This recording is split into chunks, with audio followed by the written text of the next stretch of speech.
안녕하세요. 삼천리 자전거 프리미엄샵 삼프샵 임부장입니다. 최근 라이딩에 하기 좋은 계절이 옴에 따라서 전기 자전거의 수요도 꾸준하게 증가하고 있습니다. 예전에는 입문용 자전거라 하면은 27단이 좋더라, 혹은 30단을 써야지, 아니야 로드바이크를 타야 한다더라 등 이야기들이 너무 많았는데요. 최근에는 적은 힘으로도 장거리 라이딩이 가능한 전기 자전거들이 새롭게 인기를 끌고 있습니다. 입문용으로 사용할 수 있을 뿐만 아니라 배달, 근거리 이동용 등등 여러 가지 다양한 목적으로 사용할 수 있는 건 당연하고요. 모델마다 다르기는 하지만 한 번 충전으로 50km에서부터 최대 160km까지 주행이 가능하니까 굉장히 활용도가 높다고 볼 수 있을 것 같습니다. 저희 삼천리자전거 프리미엄 샵에서도 다양한 종류의 전기 자전거를 판매하고 있는데요. 그중 오늘 소개해드릴 모델은 삼천리자전거의 베스트셀러를 넘어선 스테디셀러 팬텀 Q SF 플러스와 팬텀 Q 네오 플러스 모델에 대해서 설명을 해드리려고 합니다. 이번 영상에서는 2024년 QSF 플러스 모델과 네오 플러스 모델의 장점, 그리고 차이점, 23년 모델과 24년도의 차이, 그 외에 실제 속도계와 실제 속도와의 차이는 어느 정도인지, 또한 스펙상의 주행 거리와 실제 주행상의 거리는 어느 정도 차이가 있는지 등등 여러 가지를 저희 임부장이 테스트를 하고 설명을 해드리려고 하니까 지금부터 저와 함께 알아보시죠.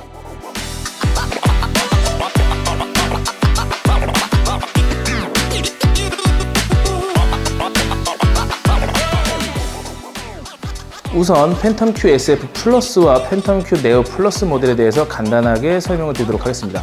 거의 동일한 모델이라고 봐도 무방할 만큼 다른 점이 크게 있지는 않습니다.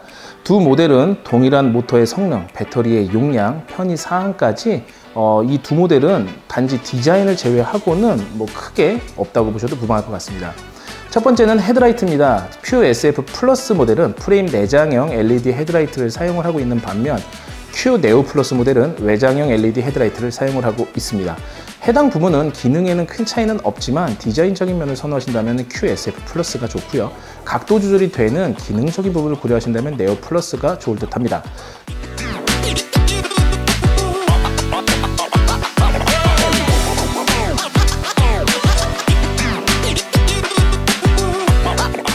또한 Q 네오 플러스 모델에는 웰컴 라이트가 추가로 적용이 되어 있습니다. 웰컴 라이트는 자전거의 전원을 켰을 때 뒤쪽 리어렉에 있는 좌측 사이드에 팬텀 로고의 LED 라이트가 바닥으로 비춰지는데요. 해당 라이트는 전원이 켜져 있을 때는 항상 점등이 된 상태로 유지가 됩니다. 그 외에 체인스테이에 적용된 듀얼 사이드 LED 바와 리어 휀더에 적용된 후미 등은 두 모델 동일하게 적용되어 있기 때문에 야간 안전성은 좀 더 높아졌다고 할 수 있습니다. 두 번째는 프레임의 디자인입니다. QSF 플러스가 곡선을 중시한 프레임 디자인과 낮은 높이의 리어렉을 적용하여 전체적으로 날렵한 느낌을 준다면 네오 플러스 모델은 직선을 중시한 프레임과 QSF 플러스보다 높아진 리어렉이 일체감을 주어서 조금은 단단한 느낌을 주는 것 같습니다. 디자인은 개인적인 취향이므로 패스. 마지막 세 번째는 폴딩 레버의 변경입니다. 출시일은 두 모델 전부 2024년입니다. 다만 네오 플러스가 QSF 플러스보다 늦게 출시가 되다 보니 폴딩 레버가 신형이 적용되어 있습니다. 기존 QSF 플러스는 폴딩 레버가 원터치 레버 개념으로 당기고 밀어주기만 하면 됐는데요. 네오 플러스의 폴딩 레버는 안전 버튼이 하나가 더 추가되었습니다. 실제 폴딩 시 편의성에서는 큰 차이가 없지만 심적인 부분에 대해서는 아무래도 신형이 조금 나은 듯 합니다. 참고로 QSF 플러스에 적용된 원터치 레버 방식도 현재까지는 단 한 건도 문제가 된 적은 없습니다. 지금부터는 가장 중요해 하시는 주행 성능에 대해 설명드리도록 하겠습니다. 우선 간단한 사양에 대해서 설명을 드리면은 2024년 QSF 플러스는 48V의 500W의 출력 모터를 갖고 있습니다. 23년 QSF 플러스 모델이 36V의 500W 출력의 모터를 갖고 있는 것과 비교하면 모터 토크 값이 출력이 조금 더 높아진 걸 알 수 있습니다. 실제 저 임부장이 주행을 해보니 언덕 등판 시나 출발 시 보다 풍부해진 토크감을 몸으로 느낄 수가 있었고요. 실제 등판 각도도 기존 2023년이 9도인 것에 반해서 10도로 향상이 된 만큼 실제 정말 큰 차이가 느껴졌습니다.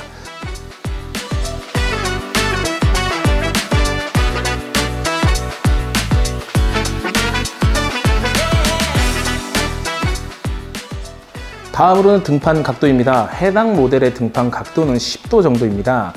해당 각도는 도로에 설치된 표지판에 나와 있는 퍼센테이지와는 조금 차이가 있습니다. 해당 퍼센테이지는 주행한 거리분의 올라간 높이로 계산을 하시면 편한데요. 20%의 경사 표지판은 100m의 거리를 직선으로 주행 시 20m 정도 높아지는 거라 생각하시면 됩니다. 그렇다면 QSF 플러스 모델의 등판 각도는 10도고 주행 거리분의 올라간 높이를 나누고 과학적으로 계산하기 어려워서 네이버에 검색을 시도했고요. 등판각도 10도는 약 17%에서 18% 정도의 경사도라는 답을 얻을 수 있었습니다. 네이버 만세. 약 17에서 18%의 경사도가 어느 정도인지 감이 오지 않으시는 분들을 위해서 저희 임부장이 알아보니까 법제처 국가법령정보센터 내에 2021년 12월 13일 국토교통부령 제922호로 일부 개정되어 시행된 도로의 구조, 시설 기준에 관한 규칙의 제25조 종단경사 항목에서 알아볼 수 있었습니다. 25조 2항의 내용을 살펴보면은 소형차 도로의 종단 경사는 도로의 기능별, 구분, 지형, 상황과 설계 속도에 따라 다음 표의 비율 이하로 해야 한다. 다만 지형 상승, 주변 지작물 및 경제성을 고려하여 필요하다고 인정되는 경우에는 다음 표의 비율의 1%를 더한 값 이하로 할 수 있다라고 명시되어 있고요. 국지도로의 산지의 최대 종단 경사는 17%고 1%를 더할 수 있다고 하니 최대 18% 정도의 경사도가 국내 도로의 최대 경사도 값이라고 볼 수 있습니다. 팬텀 Q SF 플러스 모델의 최대 등판 각도는 10도, 환산한 종단 경사는 17에서 18% 정도니까 국내 웬만한 운동은 충분히 올라가실 수 있을 것 같습니다. 내가 타보니까 못 가던데요? 이러실 수 있습니다. 해당 법규는 2011년 12월 23일 개정된 법규로 이전에 만들어진 도로라면 더 가파를 수 있으니까 참고하시기 바랍니다. 배터리도 달라졌습니다. 모터가 48V로 변경됨으로 인해서 배터리의 볼트 값도 변경되었습니다. 기존 셀 전격 용량 36V 20A 시 720W 용량의 배터리를 셀 전격 용량 47.19V 15A 시 707.85W 시의 배터리로 전압값이 상승했습니다. 그런데 말입니다. 용량은 20A 시인데 15A 시로 24년형은 변경이 되어서 더 낮아졌다? 맞습니다. 용량은 20A 시였는데 15A 시로 변경이 되었습니다. 그런데 어떻게 최대 주행 가능 거리는 동일하다고 얘기를 할까요? 저도 전기의 전문가가 아니라서 본사에 해당 내용에 대해서 문의를 해보니까 배터리의 총 용량을 결정하는 것은 실제 볼트 값과 암페어 시의 값도 중요하지만 볼트 값 곱하기 암페어 시의 값인 총 용량 값이라는 것을 알게 되었습니다. 23년 모델의 배터리의 총 용량은 720A 시이고 24년 모델의 배터리의 총 용량은 707.85W 시입니다. 배터리의 총 용량이 12.15W 시만큼 용량이 줄어든 것은 맞지만 실제 사용 시에는 큰 차이가 없다고 봐도 무방할 정도의 수치라고 하며 공지된 제한표에도 파스 1단계 기준 약 160km로 23년과 24년형의 주행거리의 차이는 크게 나지가 않습니다. 하지만 저 임부장은 본사의 말을 믿지 않습니다. 직접 타봐야 직성이 풀리는 성격이라 2024년 4월 3일 72.91km의 거리를 3시간 21분에 걸쳐서 직접 실제로 팬텀 Q SF 플러스 모델로 타보았습니다. 이번 테스트는 회사에서 측정한 동일 환경에서의 지속 주행이 아닌 실사용 환경에서 사용 시에 얼마나 주행이 가능한지가 주 목적이었는데요. 테스트 진행 시 계기판의 속도계 오차는 또 어느 정도가 날지도 갑자기 궁금해져서 브라이튼 라이더 420 GPS 속도계 1개와 신지전자의 G500 GPS 속도계 1개, 총 2개의 GPS 속도계를 디스플레이 옆에 추가 장착을 한 상태로 주행을 하였습니다. 주행 테스트의 신뢰도를 높이기 위해서 3시간 21분의 라이딩 영상은 액션캠을 사용하여 전체 촬영을 다 하였고요. 실제 3시간 21분의 영상을 본 영상에 전부 다 담기에는 무리가 있을 듯 하여서 본 영상에 대해서는 결과값에 대해서만 말씀드리도록 하고요. 풀 영상은 추가로 업로드를 하도록 하겠습니다. 테스트를 진행한 환경은 영상 17도, 배터리는 100% 완충 상태였고요. 주행 방식은 파스 5단계로만 고정하여 주행을 하였고 실제 등판 능력의 확인을 하기 위해서 별도의 기어 조작은 하지 않고 7단, 기어비는 48T 체인링과 14T 프리 휠로만 주행을 하였습니다. 주행 경로는 저희 직영 매장인 경기도 하남시 미사에 위치한 삼천리 자전거 미사 강변점에서 출발해서 잠실 유람선 선착장을 경유한 뒤에 양평에 위치한 두물머리를 다시 경유를 한 후 출발지인 저희 매장으로 돌아오는 경로였습니다. 결론을 말씀드리게 되면 주행 시 최대 종단 경사는 17%로 최대 등판 각도인 10도 정도였었고요. 별도의 기어 조작 없이도 주행이 충분히 가능했습니다. 물론 힘이 하나도 안 든다는 것은 말도 안 되는 소리고요. 어느 정도 자전거를 탄다는 정도이지 숨을 헐떡헐떡 걸 정도는 아니었습니다. 또한 순수 파스 5단계로 주행 시 주행거리는 72.91km를 기록을 했고요. 도착 시 배터리의 잔량은 5%로 배터리를 충전 표시 등이 깜빡깜빡하고 있었습니다. 만약 배터리가 멈출 때까지 주행을 했다고 하면 80km는 무난하게 사용이 가능할 것으로 보여졌고요. 파스 1단계 사용 시에는 160km는 충분히 사용할 것으로 보여졌습니다. 사용 편의성 역시 높아졌습니다. 스로틀 레버를 기본으로 적용하여 페달을 밟지 않아도 순수 모터의 힘만으로 주행이 가능합니다. 스로틀 레버는 자동차의 가속 페달과 동일한 기능을 하는 장치입니다. 핸들의 오른쪽에 위치하며 스로틀 레버를 돌리는 만큼 모터의 힘을 사용하여 주행이 가능합니다. 예를 들어 스로틀 레버의 반만 돌린다면 모터 출력의 50% 정도로만 주행을 하며 끝까지 돌린다면 모터의 최대 출력으로 주행을 하는 겁니다. 또한 크루즈 기능이 기본으로 적용되어 있습니다. 내가 원하는 만큼만 스로틀 레버를 작동을 시킨 후 약 5초간 유지를 하고 있으면 디스플레이 상에 크루즈 표시가 나타나며 스로틀 레버를 별도로 작동하지 않아도 고정된 속도로 주행이 가능합니다. 이러한 크루즈 기능의 해제는 스로틀 레버를 조금 더 돌려서 출력을 증가시키거나 브레이크 레버를 작동을 시키시게 되면 바로 해제가 됩니다. 또한 측면에 배터리 잔량 표시 등은 기본으로 적용이 되어 있어서 자전거에 전원을 켜지 않아도 언제든지 배터리 잔량을 확인을 할 수가 있고, 2023년부터는 카트리지 타입 배터리가 적용이 되어서 2022년 시트포스트형 배터리에 비하여 최저 지상고도 낮고 탈착이 편리함은 물론 잠금 장치도 기본으로 적용해서 도난으로부터 안전합니다. 전용 충전기 역시 한 개는 기본 무상으로 제공이 되는데요. 220V를 사용을 하기에 핸드폰을 충전하는 방식과 동일하게 배터리만 탈착을 하셔서 충전기에 연결만 하면 바로 충전이 진행됩니다. 완전 방전된 상태를 기준으로 5시간에서 6시간 정도 소요가 되고요. 완충 후에는 자동으로 전원이 차단되기에 안전합니다. 아울러 7단 변속 시스템도 편리합니다. 시마노의 TY300 212 뒷변속기와 마이크로시프트의 TS38 변속 레버를 조합하여 편리한 기어 변속이 가능합니다. 변속 레버의 아래에 위치한 저단용 레버를 누르게 되면 체인은 1단, 즉 제일 큰 톱니바퀴로 이동을 하게 되고요. 위쪽에 위치한 고단용 레버를 누르게 되면 체인은 7단, 즉 제일 작은 톱니바퀴로 이동을 하게 됩니다. 저단으로 변속을 하면 속도는 느려지지만 힘이 들지 않아서 언덕을 올라가는 등판력이 좋아지고요. 고단으로 변속을 하시게 되면 속도가 빨라지게 되어 고속주행에 매우 유리합니다. 단, 빠른 만큼 힘이 들기 때문에 언덕에서는 사용하기가 어렵습니다. 이러한 변속기는 주의하실 점이 하나 있는데요. 절대로 정차한 상태에서는 사용을 하시면 안 됩니다. 항상 크랭크죠. 페달이 돌고 있는 상태, 즉 체인이 작동이 되는 상태에서만 변속을 하셔야 합니다. 정지된 상태에서 변속 레버를 작동하시게 되면 변속기의 위치와 프리휠의 위치가 틀어지게 되어 사용 시 문제가 발생이 될 수 있는 가능성이 매우 높은 점 참고하시기 바랍니다. 마지막으로 속도계 오차에 대한 부분입니다. 디스플레이 상에 속도계 표시가 되는 속도가 주행 시 지속적으로 체크를 해보니 오히려 GPS 속도계보다 약 0.5에서 0.8km/h보다 느리게 체크가 되었습니다. 실제 주행 거리는 GPS 속도계로는 72.91km를 나타냈지만 디스플레이 상의 주행 거리는 토탈 70.2km였습니다. 해당 테스트로 별도의 속도계를 사용하지 않아도 실제 속도계와의 오차가 크지 않다는 점, 디스플레이 상에 표시된 주행 거리가 실제 주행 거리라고 봐도 무방하다는 점까지 확인이 되었습니다. 다음은 디스플레이입니다. 테스트 진행을 하면서 살펴보았던 디스플레이에 대해서 조금 더 살펴보도록 하겠습니다.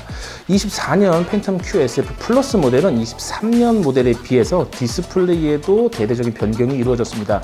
기존 모델에 비해서 액정이 보다 선명해져서 시인성이 높아졌으면서 폰트도 변경까지 되었기 때문에 가독성 역시 향상되었습니다. 또한 모터의 파워미터 자체가 실시간으로 표시가 되기 때문에 모터의 가동 상황을 언제든지 실시간으로 체크를 할 수가 있고요. 배터리 잔량 역시 기존에는 크게 3칸으로만 표시가 되었지만 이제는 퍼센테이지 잔량까지 표시가 되면서 편의성이 좀 더 향상되었습니다. 이뿐만은 아닙니다. 기존 디스플레이는 IPX4 등급의 방수 성능을 제공했지만 이제는 IP67 등급의 방수 성능을 제공합니다. IP67 등급은 여러 가지가 있지만 6이라는 숫자는 먼지의 침투를 완전히 막아주는 방진 등급을 나타내고요. 7은 최대 1m 깊이의 물속에서 30분을 견딜 수 있는 방수 등급을 나타냅니다. 비 오는 날에도 이제는 마음 놓고 주행이 충분히 가능할 것 같습니다. 마지막으로 USB 충전 포트가 새롭게 적용되었습니다. 초고속 충전이나 고속은 아니고 일반 충전이 가능한 것으로 테스트 확인을 해봤고요. 실제 주행 시 충전용보다는 방전을 방지하는 용도로 내비게이션과 같이 사용하시기에는 큰 무리는 없을 듯 합니다. 다음으로는 브레이크입니다. 브레이크에도 변화가 있습니다. 2023년식은 시마노의 MT200 유압식 디스크 브레이크를 사용을 했었지만 2024년에는 너트사의 EH-M928을 OEM 버전으로 개량을 한 EH-M912라는 유압식 디스크 브레이크를 사용하고 있습니다. M912 모델은 브레이크 센서를 별도 결합형으로 개발하여 정비성을 향상을 시켰고요. 파손율을 또 낮췄다고 합니다. 많은 분들이 너트 브레이크를 잘 모르고 계시고 너트 브레이크라고 하면 무조건 중국산 나쁜 브레이크라고 생각을 하시는데요. 실제 너트라는 브레이크는 중국의 절강성에 위치한 자전거, 오토바이 브레이크 전문 제조 업체였었는데요. 코로나 팬데믹 당시에 자전거 부품 공급이 원활하지 않을 때 시마노의 빈자리를 너트라는 브랜드가 차지를 하면서 급 부상을 하게 된 브레이크 브랜드입니다. 실제 코로나 이후에 메리다와 자이언트에서도 너트 브레이크를 기본으로 적용한 모델들이 많이 늘어나고 있는 추세니까 신뢰성 면에서는 크게 걱정하지 않으셔도 될 듯 합니다. 또한 M912는 세미메탈 패드를 기본으로 장착하고 있습니다. 세미메탈 패드는 레진 패드에 비해서 강한 제동력은 제공하지만 소음은 조금 크다는 단점이 존재합니다. 하지만 실주행 시에 거슬릴 정도로 크지는 않으니까 걱정을 하지 않으셔도 될 것 같습니다. 마지막으로는 타이어입니다. 타이어는 2023년 QSF 플러스는 20에 2.1인치의 타이어를 사용을 했었지만 2024년 모델은 최근의 트렌드를 따라서 20 곱하기 2.4인치의 타이어로 사이즈가 더 커졌습니다. 타이어가 커짐에 따른 이점과 장점이 있는데요. 장점으로는 주행 안전성이 향상이 되었다는 점입니다. 지면에 닿는 면적이 넓어지다 보니 주행 안전성은 향상이 되었지만 반대로 전기를 사용하지 않는 일반 자전거의 주행 상황에서는 기존보다 조금 더 페달을 밟기에 힘이 덜 들 수밖에 없습니다. 전기 자전거임을 감안하고 단점이라고까지 볼 수는 없지만 배터리 잔량을 신경 쓰지 않고 멀리 나가 있는 상황이라면 조금 힘들긴 하겠네요. 그 외에 폴딩이 가능한 알루미늄 소재의 프레임과 폴딩 시 자전거가 펼쳐지는 것을 방지해주는 고정형 자석과 사용자의 신장에 맞춰서 높낮이 조절이 가능한 핸들 스템, 시트 포스트 역시 풀 알루미늄 소재를 사용해서 무게는 낮추고 내구성과 편의성은 향상시켰습니다. 또한 자전거의 전방에 서스펜션을 기본으로 적용해서 요철이 많은 시내 주행 시인 반드시 필요한 필수 부품입니다. 아쉬운 부분은 전방에만 적용이 되어 있다는 점인데요. 저희 삼천리 자전거 프리미엄샵 삼프샵에서는 이러한 고민을 덜어드리고자 시트 포스트형 서스펜션을 주문 시 추가하실 수 있도록 제공하고 있습니다. 대부분 고객님들께서 자전거 구매 시 옵션을 추가하고 있으니까 구매 시 참고하시면 좋을 듯 하고요. 저처럼 엉덩이가 넓은 분들은 메모리 폼 한 장으로도 교체가 가능하니까 참고하시면 좋을 듯 합니다. 자, 이렇게 팬텀 QSF 플러스와 네오 플러스 모델에 대해서 알아봤는데 어떠신가요? 조금은 궁금증이 풀리셨을까요? 최대한 사용자의 입장에서 설명을 드리려고 했는데 잘 전달이 되었는지까지는 모르겠습니다. 사실 전기 자전거는 여러 방면으로 사용이 가능합니다. 남녀 커플이나 부부분께서 같이 라이딩을 즐기실 때 대부분 동일한 입문용 자전거로 라이딩을 하려고 하시는데요. 한두 번 타보시고 안 타고 창고에 있는 경우가 거의 대부분이실 거예요. 그 이유 자체는 어느 한쪽이 한쪽을 맞춰줘야 되기 때문입니다. 예를 들어서 근본적으로 자전거를 타는 이유 자체가 남성과 여성은 다릅니다. 여성분들은 유산소의 개념으로 접근을 하시기 때문에 힘들게 페달을 밟고 싶지 않아 하시고요. 남성분들은 근력 운동 개념으로 접근을 하시기 때문에 엄청 힘들게 페달을 밟으면서 근육을 키우고 싶으신 거예요. 그러다 보니 처음부터 맞지가 않습니다. 여성분의 속도에 남성이 맞추던지 여성분이 엄청 힘들게 페달을 밟아 남성분을 쫓아가던지 그러면 어느 한쪽은 재미가 없거든요. 하지만 전기 자전거를 활용을 하시면 그런 부분에 대한 고민은 크게 하지 않으셔도 즐거운 영화 활동이 가능할 겁니다. 예를 들자면 여성분은 전기 자전거를 타시고 남성분께서는 일반 자전거를 타신다면 서로가 원하는 운동 목적에 맞게 운동이 가능하기에 화목한 운동 시간을 보내실 수 있을 것 같습니다. 실제 저희 직영 매장에서 판매를 하는 경우에도 대부분 이런 경우가 많고요. 위에 말씀드린 여성분이 전기 자전거를 타신 후에는 만족도가 상당히 높았습니다. 또한 일상생활에서 이동수단으로도 활용도가 높다는 것 감안한다면 다방면에서 편리한 전기자전거라고 할 수 있겠습니다. 그래서 수요가 더 많이 늘어나고 있는 것 같고요. 오늘 준비한 영상은 여기까지고요. 궁금하신 내용은 아래 스토어 링크로 들어오셔서 문의 주시면 빠르게 답장 드릴 수 있도록 하겠습니다. 그럼 다음 시간에 조금 더 유익한 영상을 찾아뵙도록 하겠습니다. 안녕!